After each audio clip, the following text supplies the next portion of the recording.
Welcome back all. We now move on to the second session, the hands-on deep learning based speech processing workshop. Sir, please take over. Okay. Yeah. Okay, now, actually in the first part, we discussed about various applications. Okay.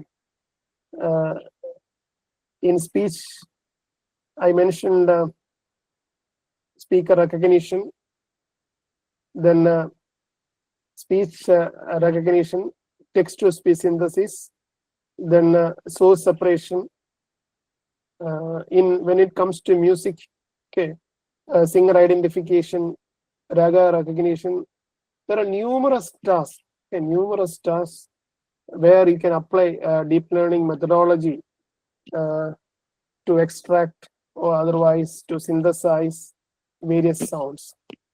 So I mentioned about two tasks. One is the classification and one is recognition. So in this session, we will do hands-on for the two tasks. First one is predominant instrument recognition, and second one is for bird call recognition from sounds. Okay, that means identify the bird species from their sounds. It's a classification task. Second one is in a music. Assume there is a polyphonic music. Polyphonic music means lead voice with various accompaniments. Lead voice with various accompaniments. You want to extract the predominant instrument. Okay, these are the two tasks that are going to be addressed in the second session. So we start with some basics. Okay, feature extraction module. Then we will go to deep neural network and convolutional neural. Only two networks have been used for this purpose. One is a deep neural network, and second one is a convolutional neural network. Okay. So to assist me, one of my research scholars, Mr. Bhasi, case he also joined. He's a faculty member at Government Polytechnic College, Muttam, Todupuzha. He will also assist me in demonstrating these two tasks. So you can share your screen. I think the codes are shared, and you can download it and you can do from your side. Otherwise, just understand this and learn this. Later you do the hands-on. Okay. Okay, Vasi, just you share your screen and start. Okay, the first work is about DNN-based bird sound classification. So for doing this kind of work, first of all, we have our data sets, and we have to upload this data set into Google Drive, because we are working in Google Colab platform. So in this platform, first you have to upload the data sets. So I will show how to upload the data sets. For that, we have to go to our Google Drive account. The Google Drive account, click on My Drive, where you have to upload the folder. Plus, in My Drive, you have to click on Plus New. In Plus New, you have to upload the folder containing the data sets. So in the data set that have been shared, it has some name that is beginning from DNN. So inside the DNN folder, there are some classes.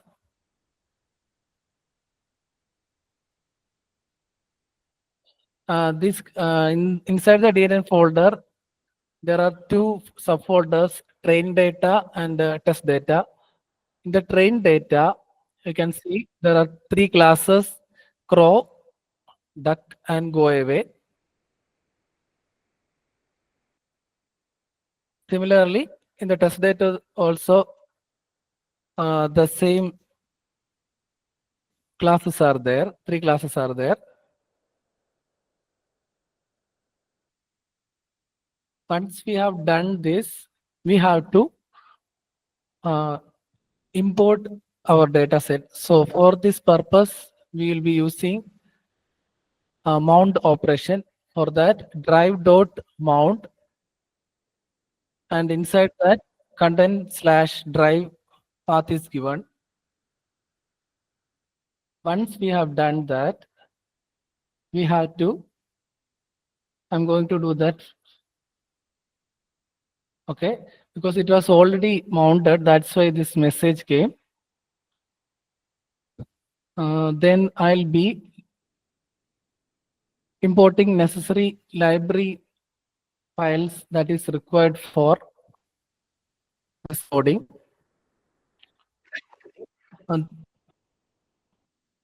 So first of all, we have to import the necessary libraries for our programming tasks, and each of these libraries serves different purpose.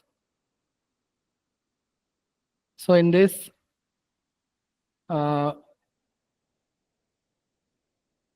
we can see there are a number of library files such as Librosa. Librosa is a toolkit that is used for extracting different kind of features such as MFCC, MEL spectrogram, then zero crossing rate, etc. from the audio signal.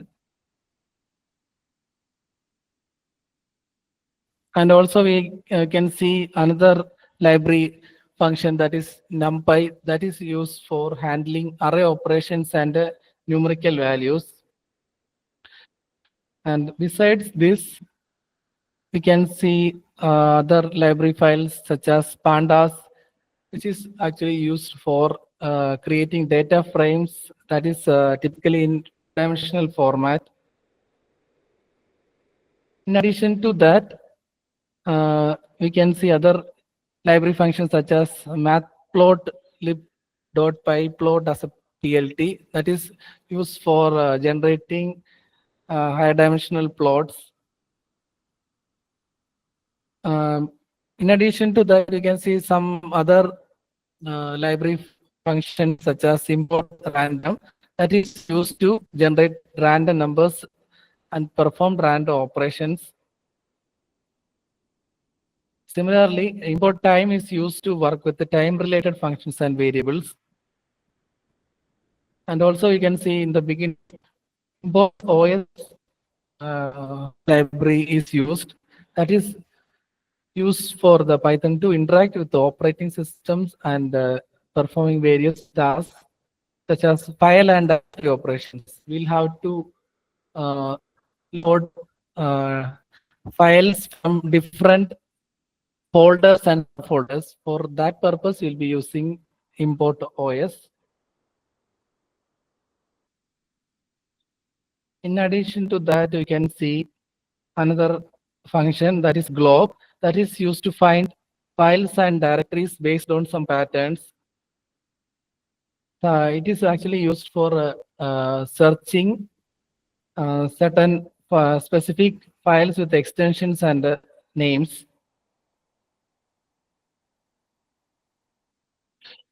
Next one is also, I'll be executed already this cell. In this coding, you can see that the entire code is arranged in different cells. When you click on this play button, the typical cell will be executed. So in addition to this, there are other library functions such as import KDAS, then import models from KDAS.models, import sequential, that is used for importing the sequential models such as DNN. Then another library function is used such as import to categorical, that is used for converting the numerical labels into categorical labels, or some, could say it is like some one hot encoded kind of labeling. Then in addition to this, another library is train test split. It is actually used for performing train test split up operation. Like typically in deep learning, will be dividing the training, testing, and validation as the data sets. If you have a data set, there will be three classes of data, that will be training, testing, and validation. In this work, actually, we'll be having training and validation data set together. We'll be performing train test split for splitting the training data into separate training data and validation data. So for that, we'll be using some ratio like 0.1, 0.2. If you are using the ratio of 0.1, 10% of data will be split into validation, and 90% will be split into train. So other library functions are related to the training of the model. Model checkpoints actually is used to save the best model while we are doing the training. So in besides this, you can see other library functions such as dense, activation, etc. Dense is actually used for creating the fully connected layers. So in the deep learning models such as DNN, it will be there will be some fully connected layers, and there will be number of neurons. So if you add say suppose dense inside 50, you'll be getting around 50 number of fully connected neurons. And besides that, you can see another term, activation. Activation is used for introducing activation function to the model. Like in typically the model is not linear. So by adding the non-linearity such as ReLU kind of activation function, we could add more complexities to the model, so the model can learn the features more effectively. Besides that, we can see another library function, that is dropout.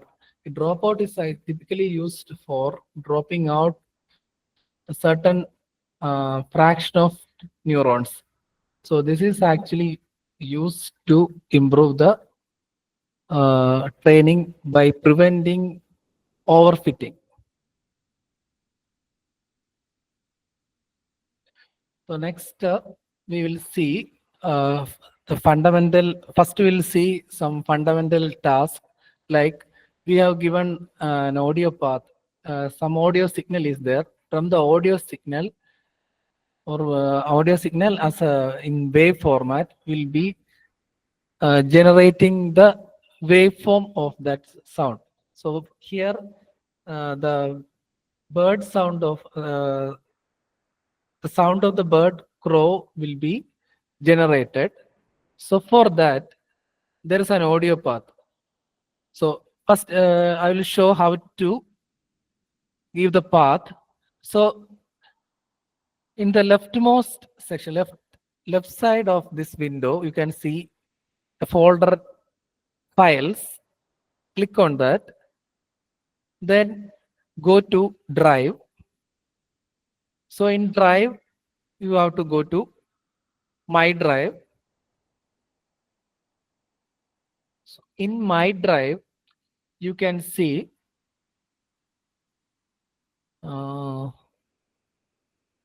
folder named DNN. So in the DNN, there are classes of training classes samples. So in the training data, you can see the different classes such as crow, duck, go away, etc. So you just click on any folder. So in this I have shown the how to display the sound of a bird, typical bird sound. So for that, what you have to do, you have to go to the folder, click on the folder, then right click on any file. These files are of .wav extension. Click on any file, then copy path. Then the path will be, corresponding path will be copied. Then in the audio path, you have to just paste the path.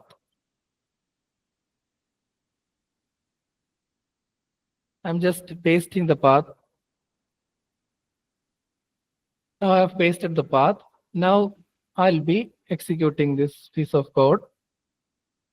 And also you can see here audio will be loaded, such as the audio signal along with its sampling rate, and the audio path is also given, and the figure will be plotted in size of 14,4, and this figure will, when you execute this piece of code, it will show the figure with the corresponding amplitude and time.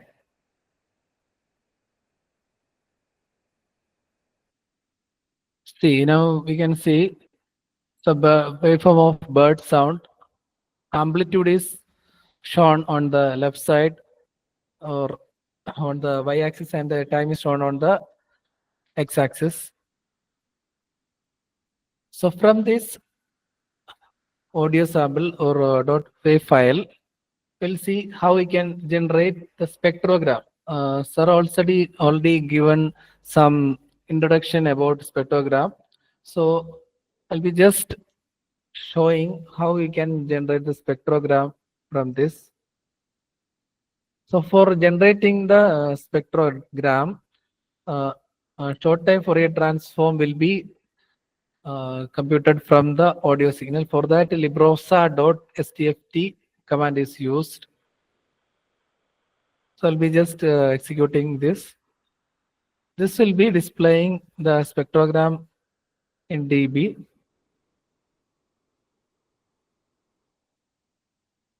This is different, change the color map to some other, say around say Viridis, some other names are there.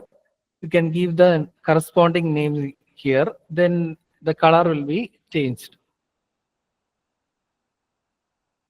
Next one.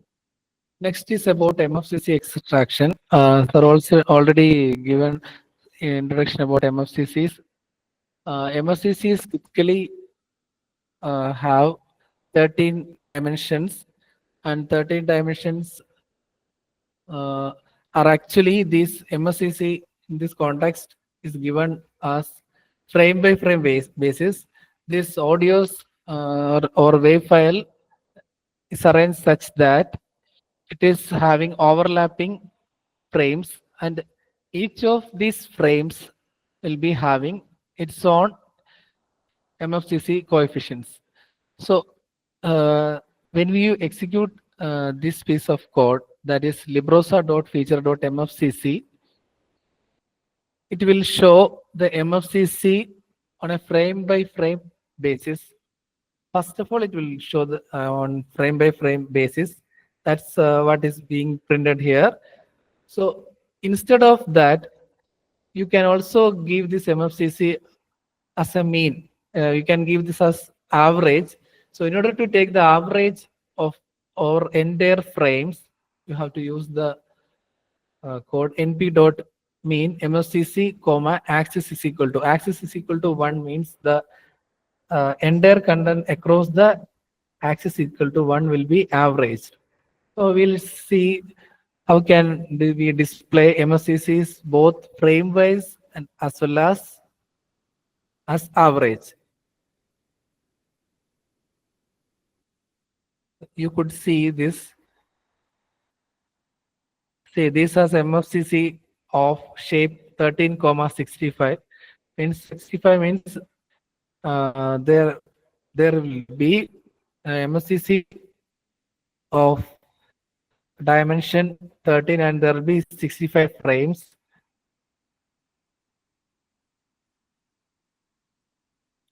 And while averaging, what you are doing this, the in values across the entire frames will be average and will get a single value.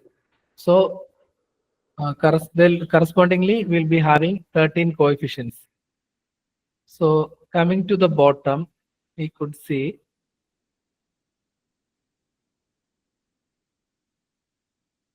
you could see 13 coefficients here. MFCC dot underscore mean. So MFCC as a frame, if you want as a frame, typically time series model cells long short term will be giving this as the like time data without changing the uh, will be giving entirely to the model.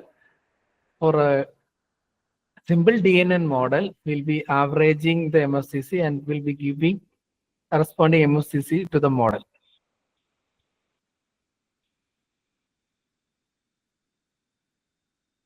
These are other features related to speech signals such as duration in seconds, then root mean square value, and zero crossing rate. So it also have functionality for extracting various other functions such as spectral centroid, spectral rollout, and also rhythmic features such as pitch, then loudness, speaking rate, etc.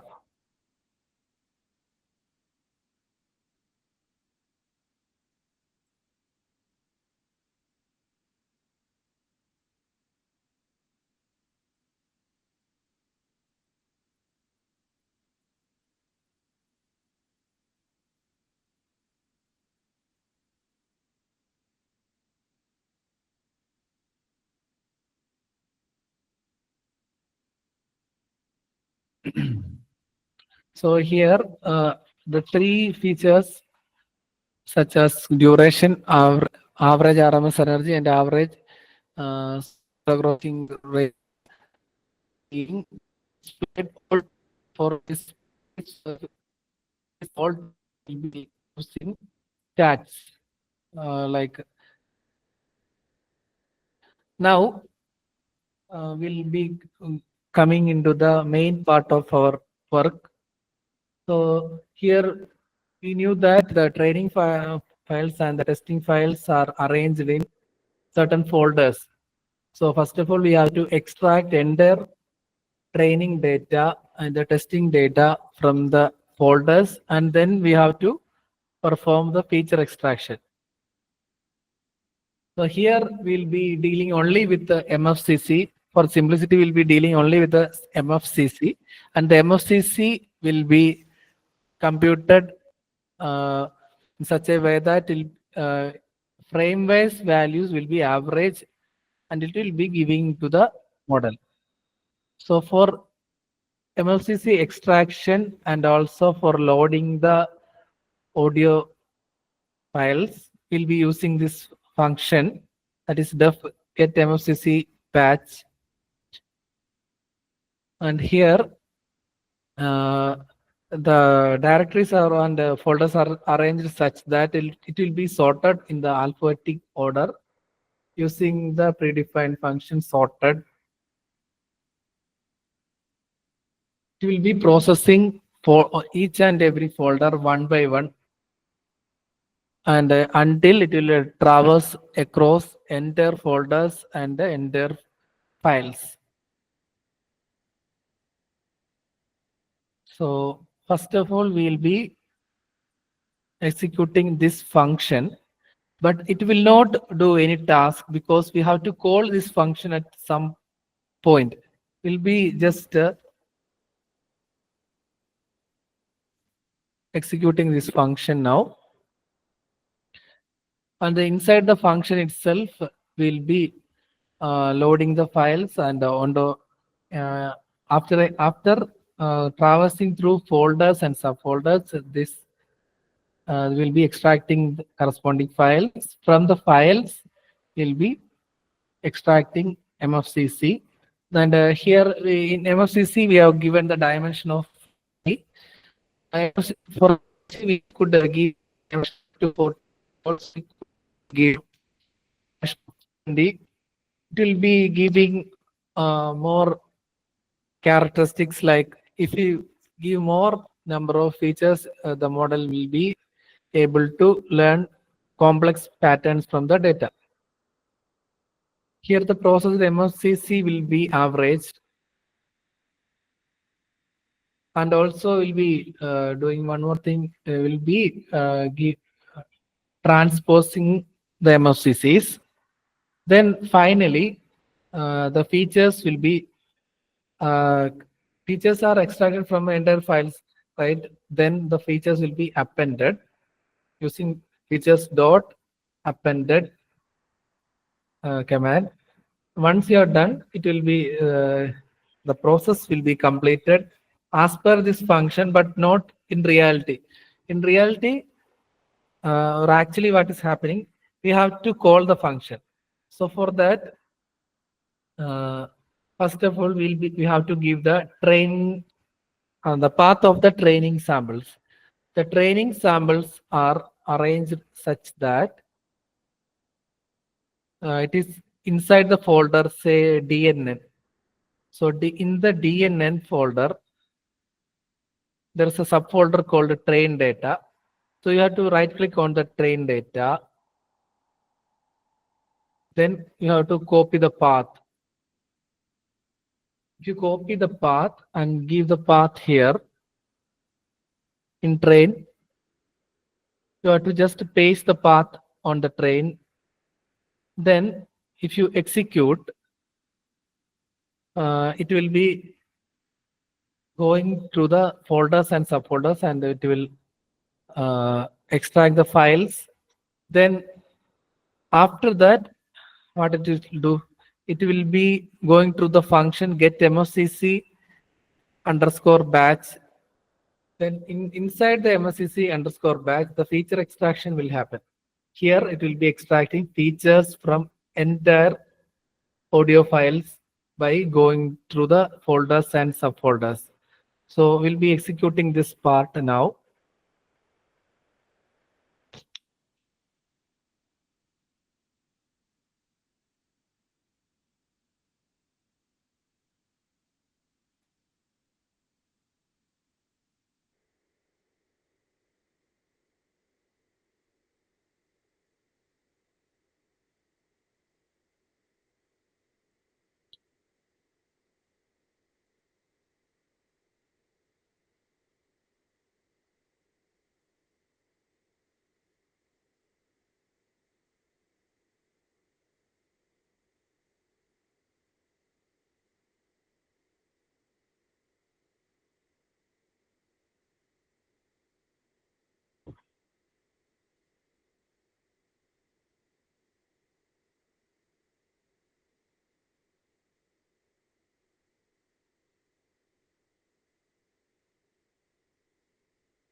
Sorry for the interruption.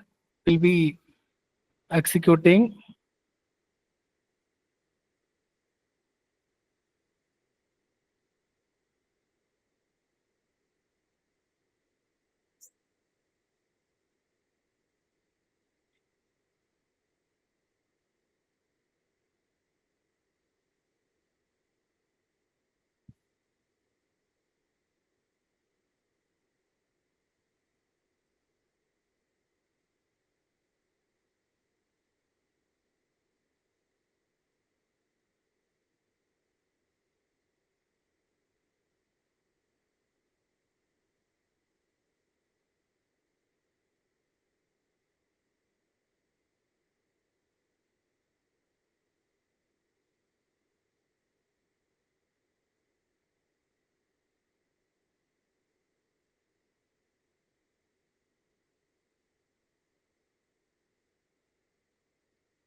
So Pasi will rejoin now. If you have any doubts, we can discuss at this time. He will rejoin now. So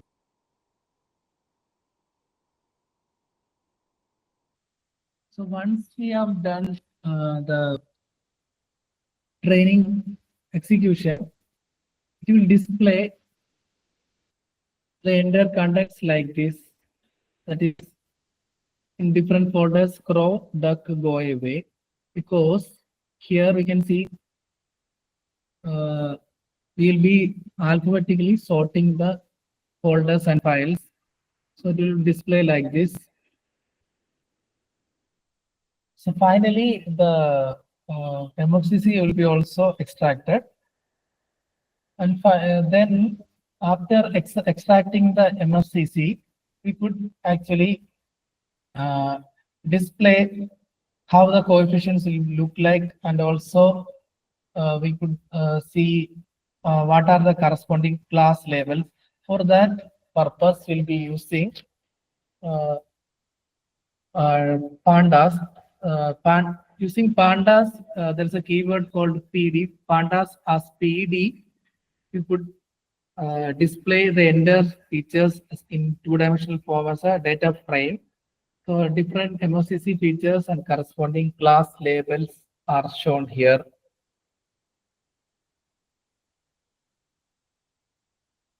Now we'll be doing the same operation for the test data. For this, the test samples are actually extracted in such a way that we'll be giving the test file path. So in my drive, you can see in DNN folder, there will be test files that is arranged as a folder test_data. We'll be copying the corresponding path here, and on execution, we'll be getting some other folder or some other file is also there. That's why it is showing peak10.pdf, something like that. So besides this, you can see there are 3 folders, that is crow, duck, and go away, and we'll be extracting the features in the similar way that we have extracted for training files.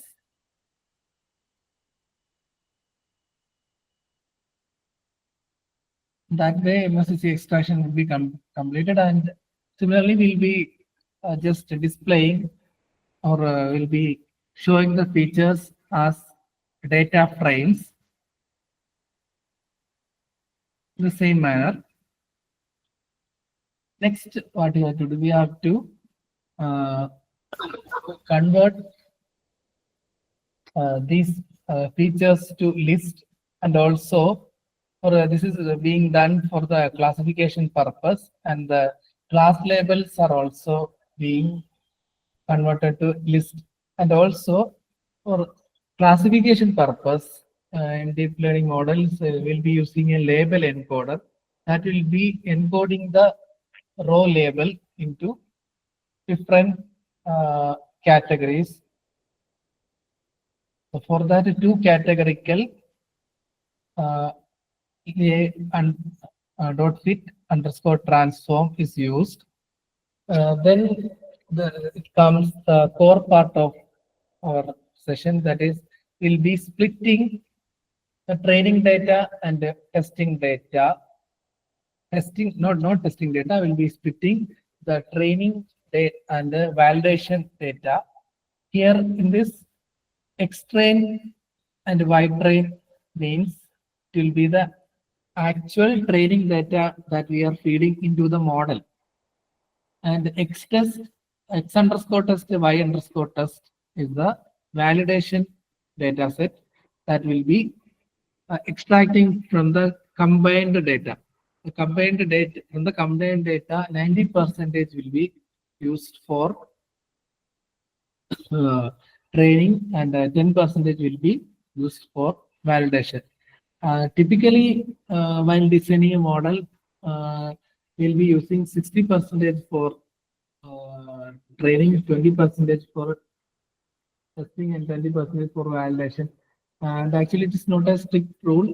As per the requirement, we could also change the ratio of samples that is being used for validation purpose.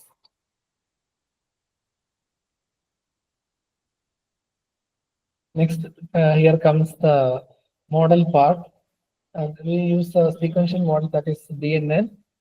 So here we could see a number of dense layers. The number of dense layers, the beginning is 256, and the next one is also 256. And in between that, we have used the activation functions. Activation function used is ReLU. ReLU is a nonlinear activation function, and it adds nonlinearity to the model such that it can learn more complex patterns from the signal. So ReLU stands for rectilinear unit, and here in the finally we'll be using activation function softmax, and softmax is actually used for multi-class classification task. Here we can see there are 3 classes. So for such kind of applications, we'll be using softmax activation function. Besides the softmax activation function, there are activation functions such as sigmoid, tannets, etc. And finally, we'll have to compile the model using some loss function and metrics and optimizer. These 3 parameters are important while compiling any model. And the loss function can be made some other loss functions also. Here there will be 3 categories of data, that's why I have to use categorical cross entropy. If there are only 2 classes, then we can use the binary cross entropy as a loss function. Then there is another parameter, optimizer. Optimizer can be used in some other forms like such as RMS probe, undergrad, etc. And based on the optimizer, the system might give better or poor results. We have to fine tune according to the requirements. Finally, the function build model graph is also given. And then here comes the training part. In the training part, we'll be saving the while doing the training, we'll be saving model according to the best validation accuracy. We'll be monitoring the validation accuracy. Validation accuracy specifies how well the model studies on the unseen data. Here, number of epochs are given as 100. Number of iterations means it will be 100, and we'll be giving these in batches of 32. So when we give and execute this, we'll be getting something like this. It will run for 100 epochs.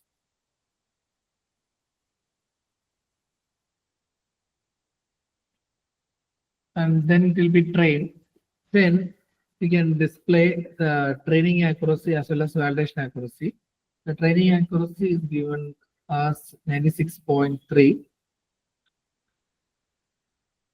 Once it is done, we have already extracted features from training data and given the training data and validation data into the model. Now, here comes the testing part. So before that, we'll be using the label encoder to encode the class label.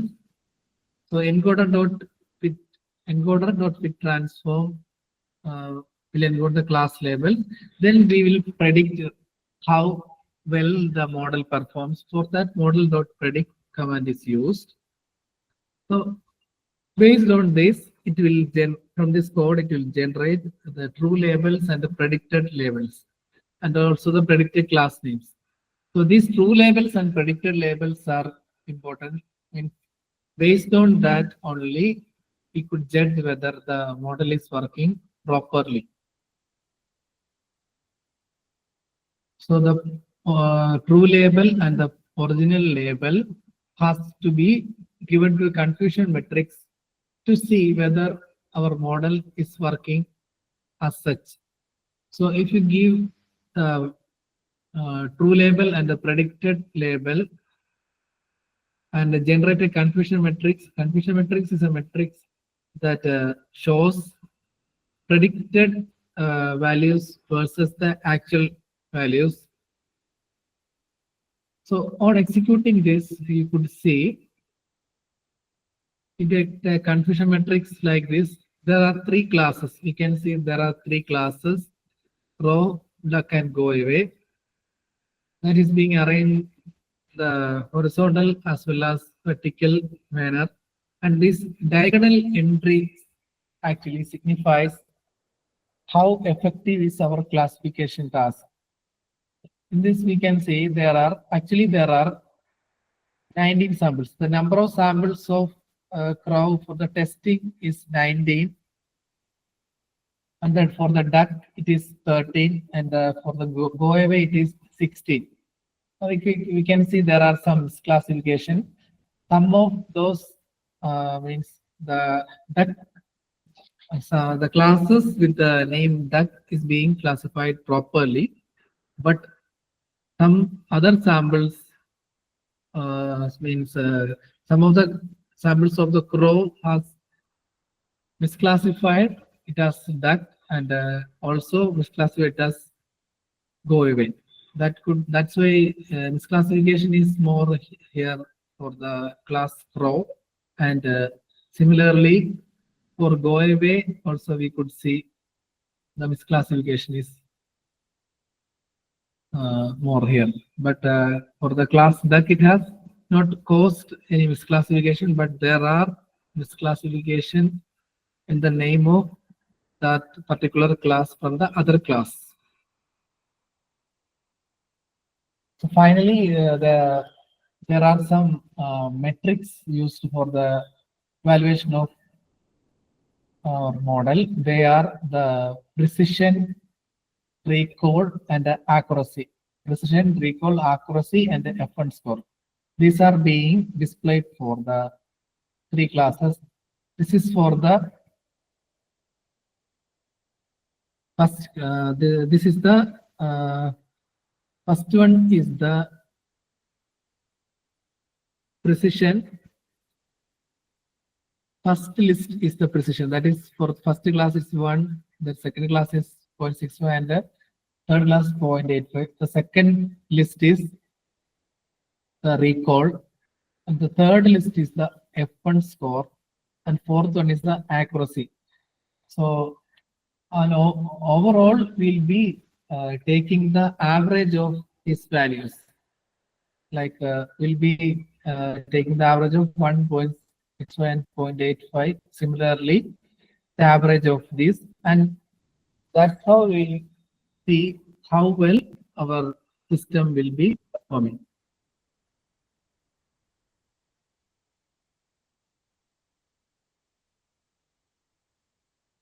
Shall we go into the second one?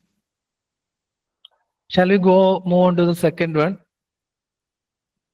Yes, sir. Okay, the second task is instrument recognition. Is it visible? Okay. So similar to the previous task, this is a different task. This is for recognition of different instruments. So for that also we'll be uploading the files, corresponding files to the Google Drive. And once that is being done, we'll be uploading to some file named FDP_music.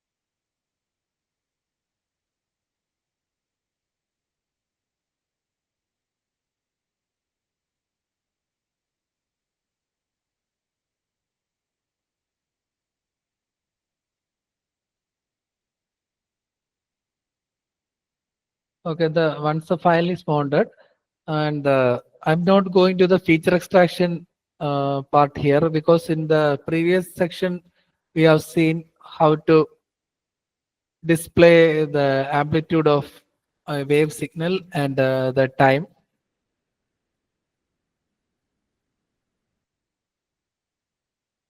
And one important characteristic in this work is that we'll be converting the audio into corresponding spectrograms, and we'll be using the image as input for the test samples, and the training samples. We'll be dealing with the CNN based classification in this work.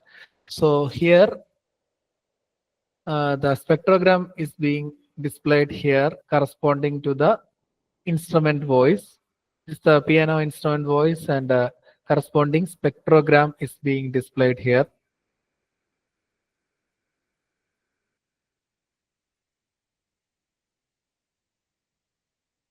So for displaying the spectrogram, there is a predefined function, and the librosa dot feature dot mel spectrogram, and there will be some parameters such as FFT and hop length, and we will be importing the necessary library files as discussed earlier. And besides this, here we'll be using the CNN model. As a result, we have to import library functions such as convolution 2D, max pooling 2D, because convolution layers and max pooling layers are part of CNN.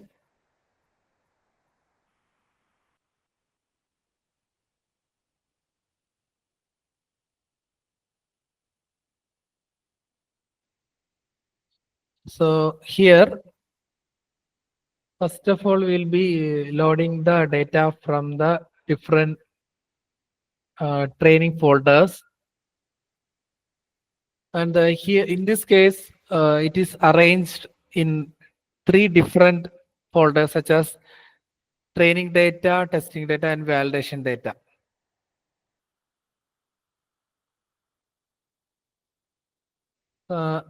And here I have mentioned that we'll be using the images instead of the audio. So there will be typical number of images in each folders. There are 4 classes in this work. So in each of these 4 folders, a number of files are there. Here, on executing this piece of code, we can see that there are around 50 images for the class singing voice, for 50 for saxophone, and 49 for piano, and 50 for flute.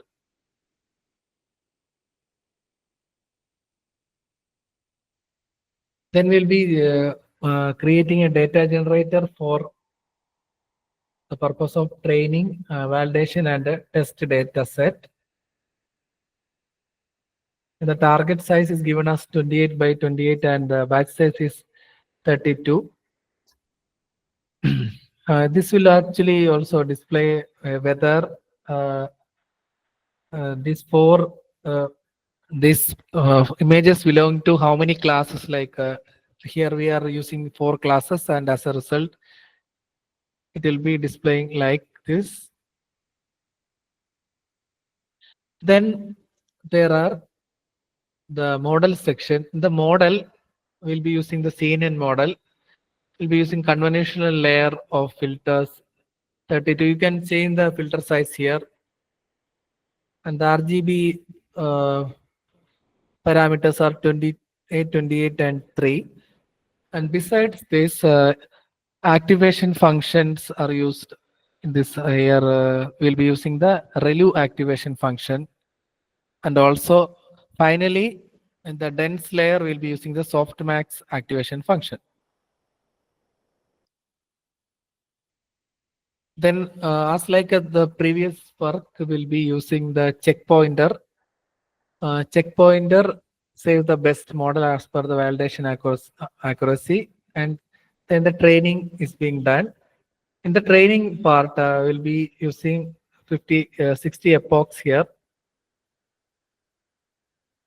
Actually, for the training, we could use more number of epochs than this, because the accuracy yet to be improved beyond this. So once this training is done, next we'll be extracting the testing samples. We'll be extracting the testing samples also. It is being done the same way as the previous work.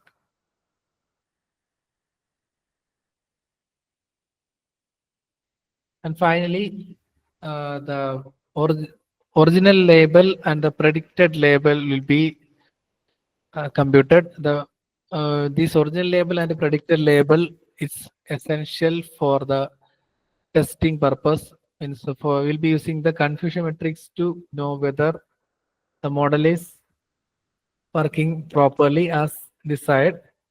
And we'll be using the performance metrics such as precision recall and F1 score for performance evaluation.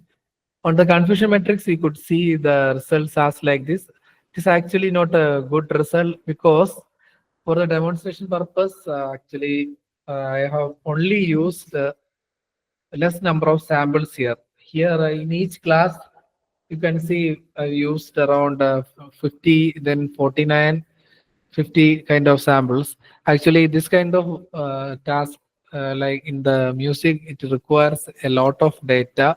Actually, there are a number of files, say around more than 500 in each classes. If you give more number of training samples, then only we could get a more better result for application like a music processing.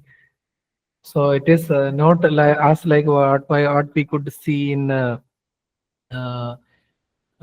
audio signal processing. Here, one more thing, we are converting the this music signal into corresponding MEL spectrogram. Actually, it is an image, and also in typically in image processing, however the images are larger, then we'll be getting more better result. So we can see the performance metrics here. Here the performance metrics will be obtained as like this. The previous example, I think we got a better metrics for the evaluation. Here, as the number of samples are less, we are getting the result like this. And the confusion matrix in this case is like a 4x4. It means here there are 4 classes. 4 classes are there, and as a result, it will be displayed like this.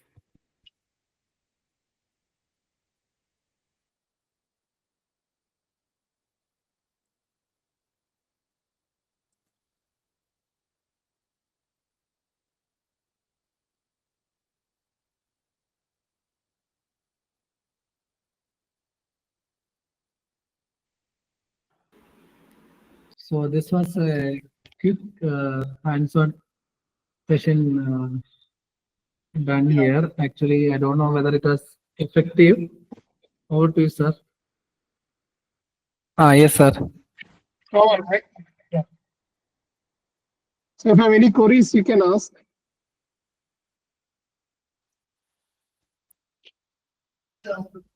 So there is a query in the chat box. Yeah, Ah, we'll see it. I could not see that query. I just So I will read out. yeah. Some voice samples contain pathological, right? Yes, sir, that's it. Some voice samples contain pathological patient's voice, but also background noise and the doctor's speech. So I want to isolate only the pathological voice signal for feature extraction and analysis. What are the best approaches to separate them without losing critical clinical features? So I would like to know what type of pathological signal you want to extract. Is it speech signal? Is it speech?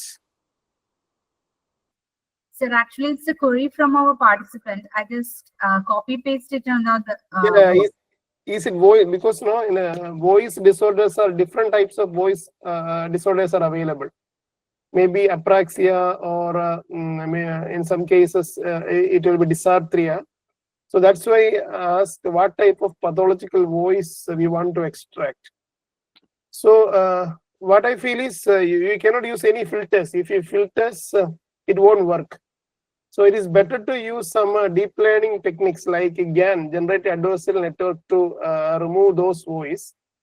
If you use filters, you may not be able to extract the critical features. That's the answer.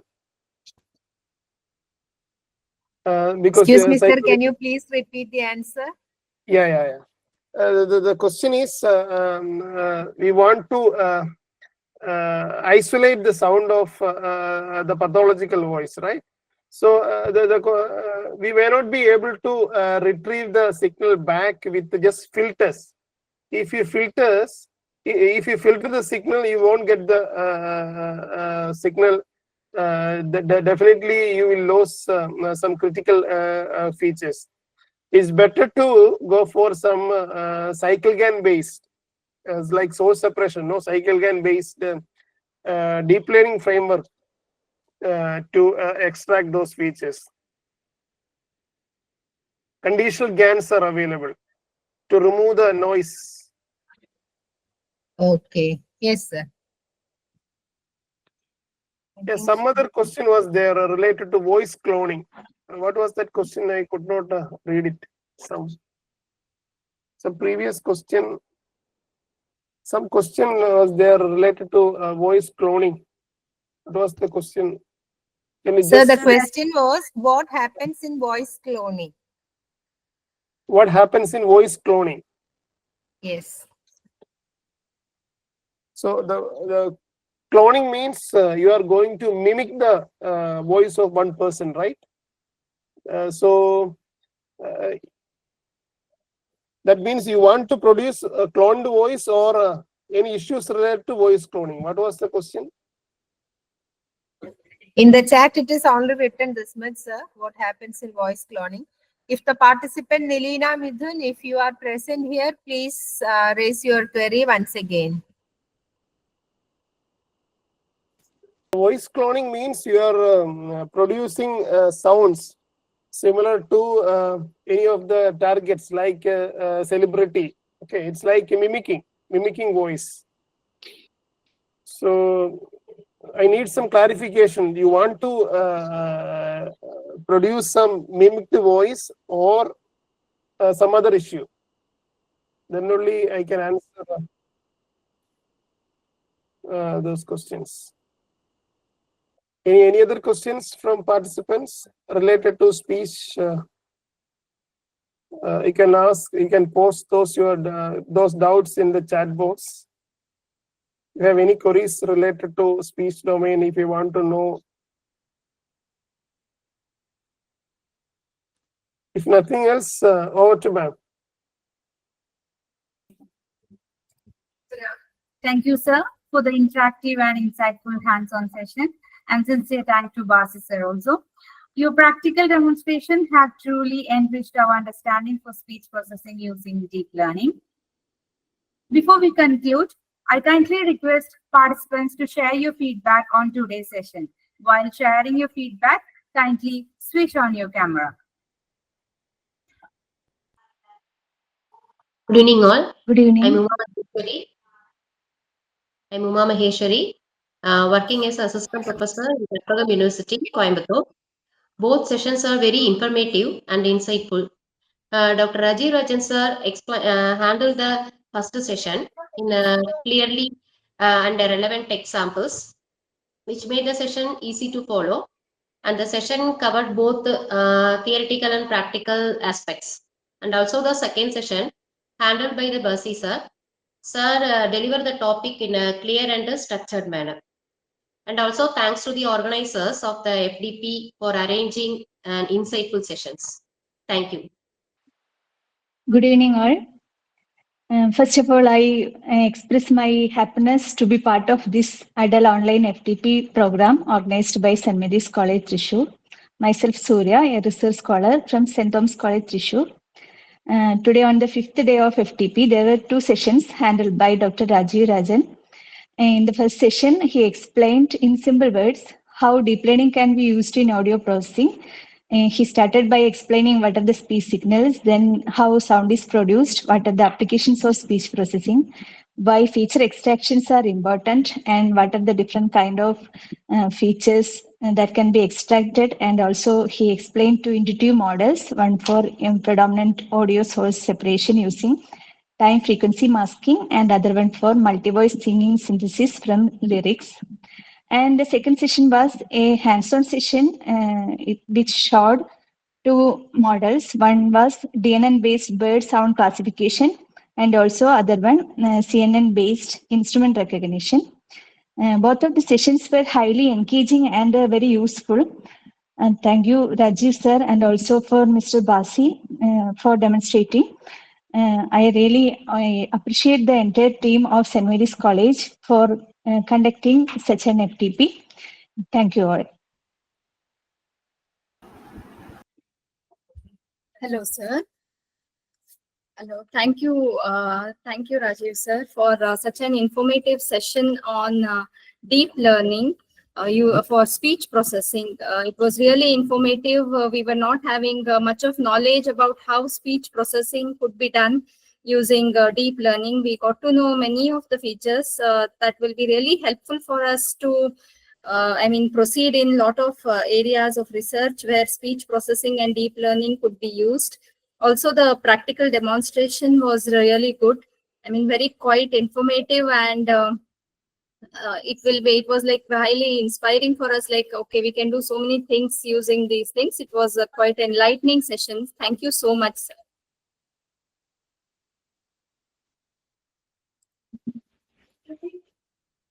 Dear participants, we kindly request you to switch on your cameras for a group photo.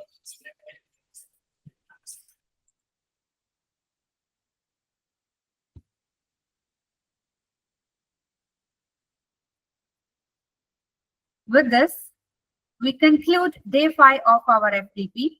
It has been a day of rich learning, combining theory and hands-on practice in the exciting domain of speech processing with deep learning. We sincerely thank Dr. Rajeev Rajan for sharing his expertise. All the participants, looking forward to see you on the final day of this FDP tomorrow. Have a peaceful night. Thank you.